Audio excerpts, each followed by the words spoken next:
and we're off, and it's called Boy Howdy. Howdy, how you guys all doing out there in I guess it'd be YouTube land. How's everything going? We're here on part 3 of the holographic reality, meant to play on I believe Tuesday was 2. Today is Wednesday, but I'm actually recording on Monday. The past becomes the future here, right? Taking a little bit of a looking at that forward ahead, right? So hope everything's good with you guys. I live in California. It's crazy. Politically, it's crazy. 35, 40 miles from me, it's crazy. California is a state that lost itself a long time ago in this holographic reality, if I may say so myself, politically. And when we really start seeing in this reality or lack thereof, or simulation, if you may, is that things just, unless you see, I always think, I've been really thinking about this. I have some glasses. Why are my glasses? Here they are. All right.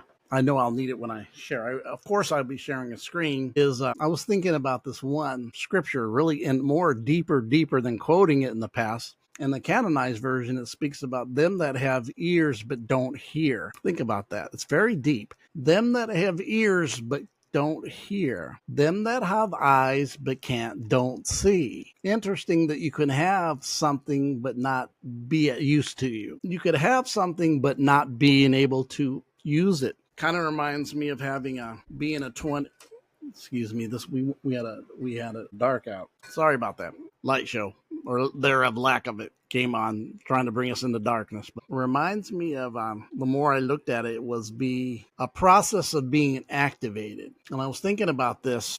I was running this by one of my younger people I counsel. And when I mean younger, he is definitely younger, but definitely very wise, has wisdom, but spiritually younger and open. But there's an opening that I'm seeing in my interaction with people, is many can talk, but are you activated in your gnosis? I mean, gnosis is revelation. Gnosis means getting the things from the divine. Do you get the knowledge from that?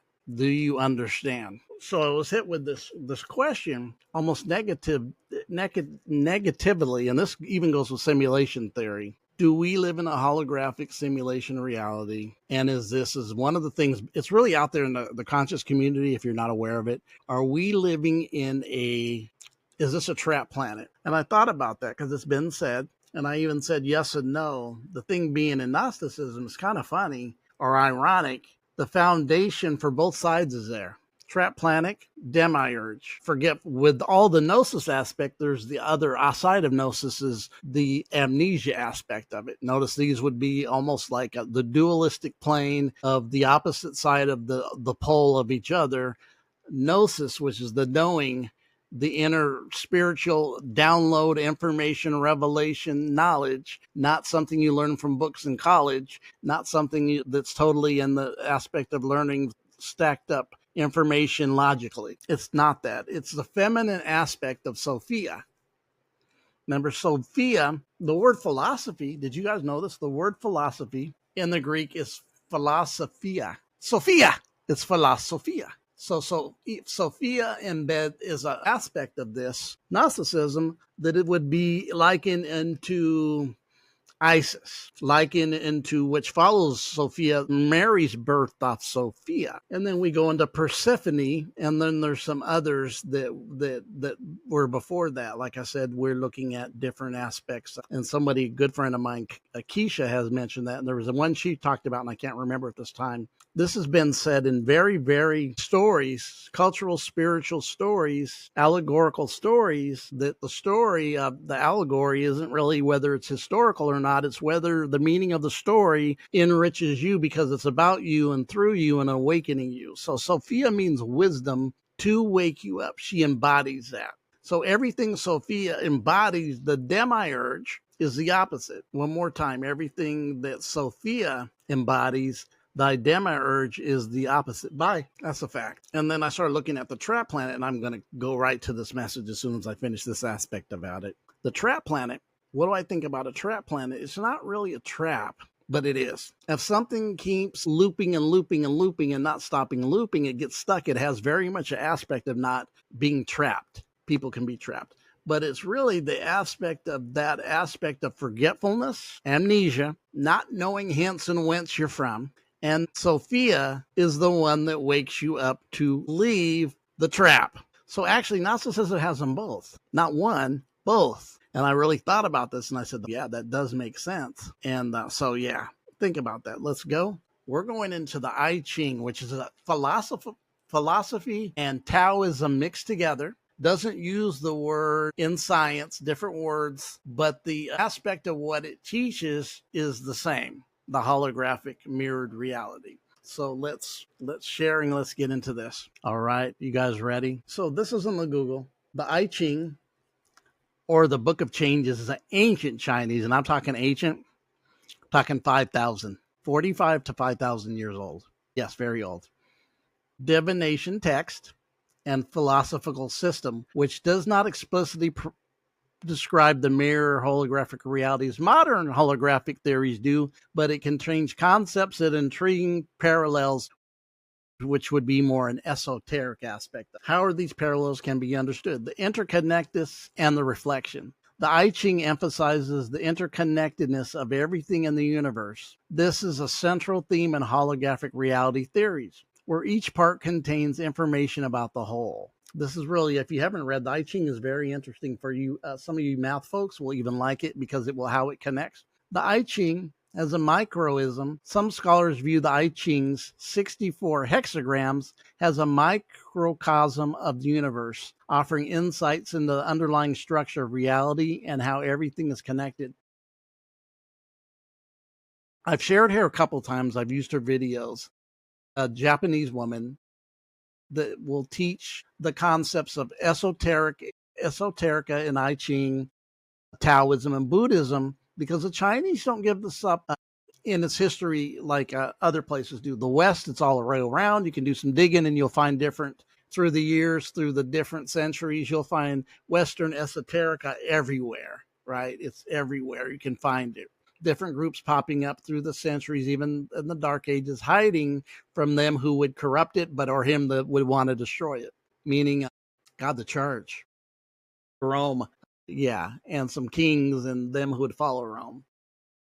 And now the 64 hexagrams is a microcosm. Yes, that's what she said. Synchronicity, meaningful coincidence. Consulting the I Ching relies on the principle of synchronicity. We've talked about synchronicity, right? Similar to what Carl Jung coined, but when we understand it was coined even to an aspect of 5,000 years ago by the Chinese, right?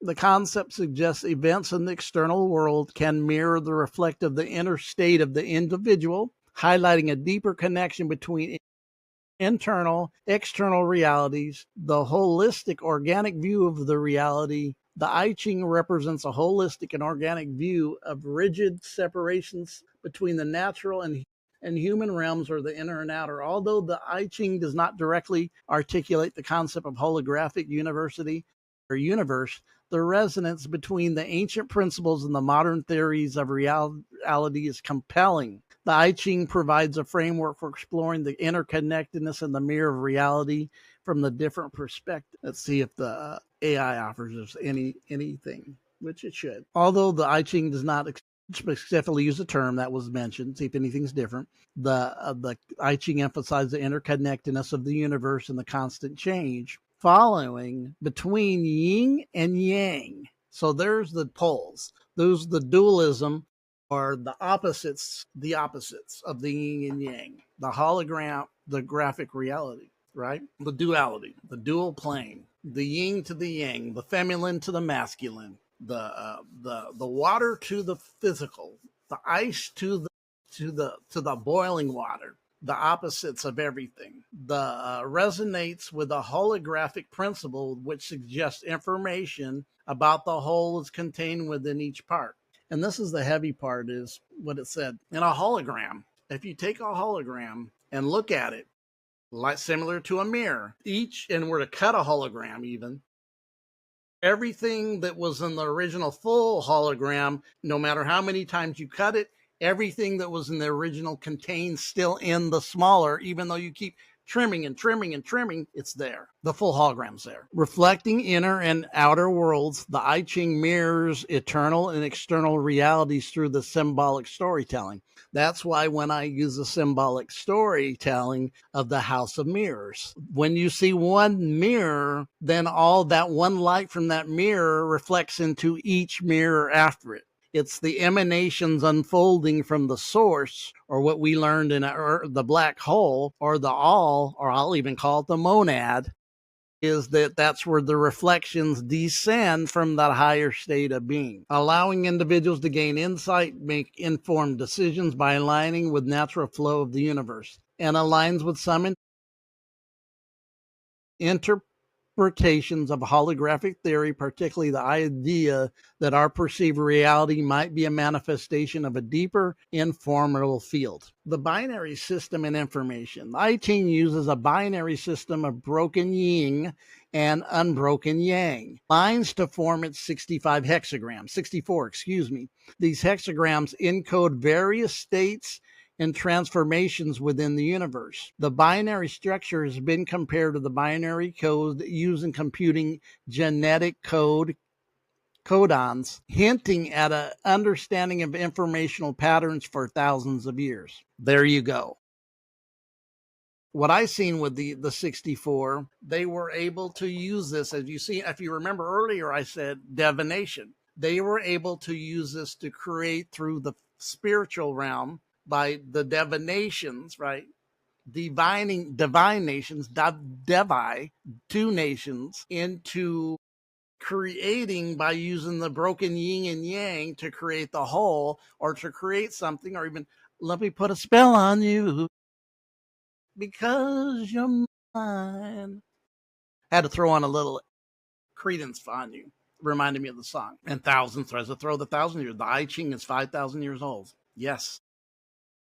Buddhism, Taoism, I Ching all have esoteric and exoteric teachings. I was listening to a young lady, she's probably in her 40s, Chinese descent, that was teaching this and was going through the aspects of teaching this because it's not offered by them. They hold this pure into their culture. They're not going to teach it. And plus a lot of it was skewed down through communism. Let's just be honest. Over the years, so because it's very ancient. Process and pattern. The I Ching focuses on understanding patterns, processes of changes. So pattern recognition and the processes of the changes through the pattern watching or understanding the patterns, rather than predicting determined outcomes. The emphasis of the process and dynamic interplay of the forces resonates with the idea the universe were emergent properties, complex behaviors arise for simple rules, and the underlying pattern says the Zen psychedelic. I love that. While the I Ching doesn't specifically use the terminology of holographic, its underlying philosophy, interconnected mirroring of realities, and focus on fundamental patterns of change that can be seen in having conceptual parallels with aspects of the holographic theory and the ideas that really might be fundamentally informative in a holographic nature. And I want to tell you guys, especially you spiritual ones, you really conscious folks that have experienced it and tasted that rarefied stuff, that your ancient spiritual teachings from all over the world, right, we're hitting on this stuff that now some scientists are now tapping into now. It was there because in the past, spirituality, synchronicity, syncretisms, science and spirituality were the same thing. It's just been recently, the last 100 and something years, did they try to make it into school and try to separate it in this Western philosophy, because even when you go into the 17 and 1800s, there was scientists that would tell you they were alchemists. And it's just not physical alchemy, because anybody that knows alchemy really knows it really isn't about the physical. The key is the inner alchemy, is the hidden knowledge or the esoteric. What are the belief systems and many a reality concept similar to holographic theory. I like more info on the interconnectives. So let me hit this. Let's see what this says. I know Buddhists. We were going to get into Buddhists. We're going to get into Gnosticism. Some of the physical and religious traditions are concepts of holographic theory. The idea that the universe could be three-dimensional projection information from a two-dimensional surface. We went over that in actually part 1. These traditions often emphasize interconnectedness, the illusionary nature of reality, and the idea that the whole is reflected in each part. Like you're all of everything. So here, it's already telling us Buddhist has them. We're going to go into this not today. Hinduism, which we did. Kabbalah, which has it. How about Taoism, which we're doing today? Philosophy, indigenous religions. So you see, it was everywhere in our past with spiritual connected people who were tapped into self, awakened, and activated mystics, shamans, wise men, sages. We're talking about this thousands of years ago. Interesting.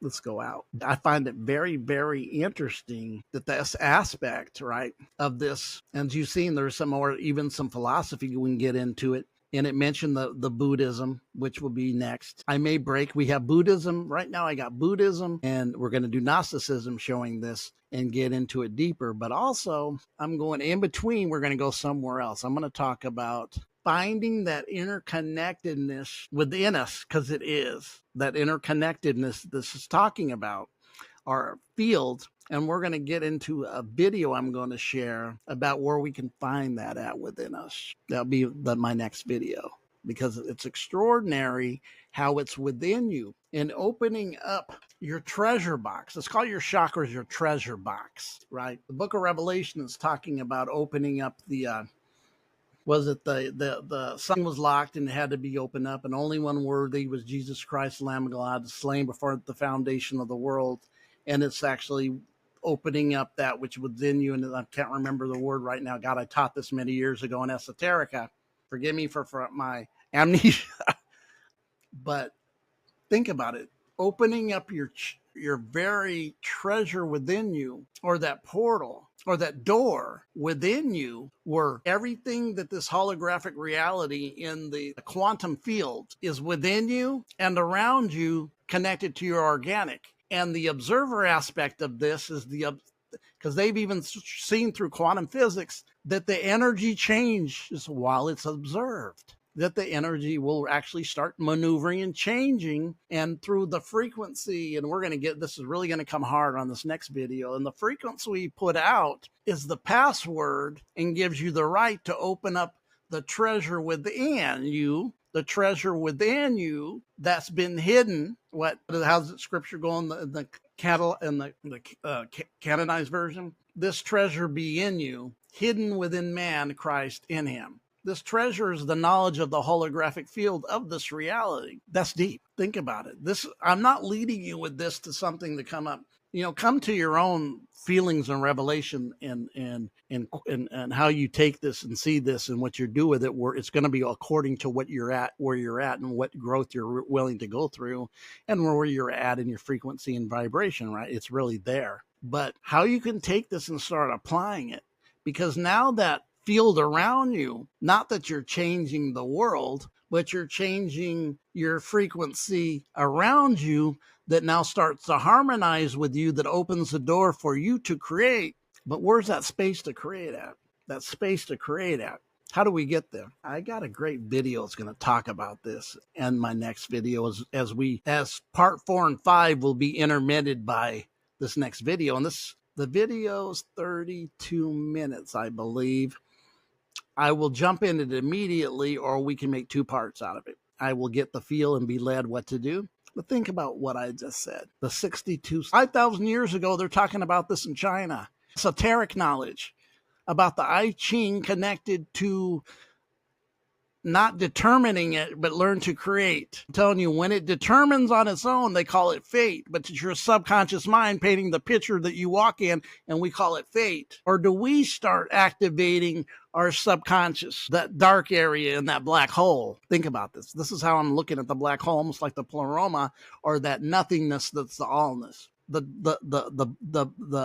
the dark womb spoken about. Another one I would like to look in, I'm going to check this because we seen the Kabbalah had it. It mentioned the Kabbalah was connected to this too, is whether Sufi Muslimism. Do you guys know Sufi Muslim is not the Muslim that we've been programmed, because most of us have been programmed that the Muslims are your enemies and yada, yada, yada, yada, yada, yada, yada, yada, yada, right? Not getting a program, but just like traditional Christianity that a lot of us here in the West came out of, Sufi Muslim is the spiritual Muslims when they come out of the indoctrination. Yeah, it is. You guys have a great day. We're going to get on the next video, all right? And we're going to get this, but think the I Ching, great video. You guys have a great day.